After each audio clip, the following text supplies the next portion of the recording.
السلام عليكم. اليوم في هذا الفيديو غندوي لكم على واحد النوع ديال الحنه على التوب، ونعطيكم بعض النصائح اللي ممكن تفيدكم عند شراء هذا النوع ديال الحنه، حيت ملي كنمشيو نشرو كنلقاو انواع كثيره بالوان مختلفه وما كنعرفوش الفرق بيناتهم وشنو هو النوع الجيد اللي نقدروا نستعملوه واللي يعطينا النتيجه اللي كنقلبوا عليها. كما كتشوفوا كاينين اشكال مختلفه. النوع اللي بغيت ندوي عليه اليوم هو هذا النوع اللي لومبالاج ديالو كحل. هذا بالضبط هو احسن نوع اللي كنستعمل. ما كيسيحش، كيعطي نتيجه زوينه تماما بحال الا خدمتي بالسرنج في الحنه. الوغ بقاو معايا في هذا الفيديو باش تشوفوا النتيجه. باش تلاحظوا الفرق اكثر بين هاد لي دو انواع ديال الحنه غندير واحد التجربه قدامكم باش نبين الفرق بيناتهم. غنبدا بالحنه اللي قلت انها ملي كتحطها في اليد كتسيح. هذا النوع هذا الطريقه باش كنشدو هذا التوب ولا الكون ماشي بحال السرنج، يعني كاينه طرق مختلفه. انا شفت فيديو في اليوتيوب. الطريقه اللي جاتني اسهل انك تاخذيها من قريب اللبو هنا، كتنيها وتتخدمي بها.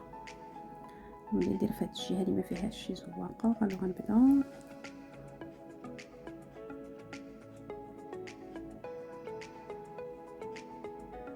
هي اسهل حيت جاريه شويه، يعني دغيا كتخرج من التوب ديالها.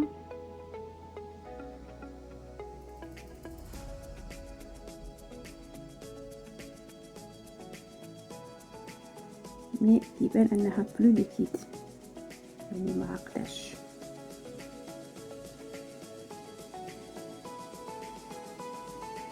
لاحظتوا لا، يعني كل ما دوزت مده طويله كل ما غتسيح اكثر. الان غادي نمسحها ونعاود بالنوع الاخر باش تلاحظوا الفرق.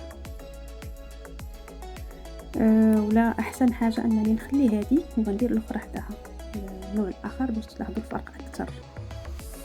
كنت غادا نحيدها باش ندير الثانيه، وانا جاتني فكره انني نخليها. لما نخلي هذا هكا اثنين نبدا ندير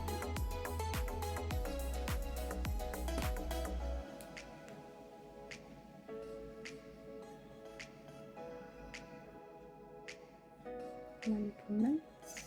لاحظتوا الفرق. هذه احسن من البخمير، يعني هذه الاخرى كتسيح والوطخ كتبقى مقاده وكتجوز هكذا، كتجوز زواقه احسن.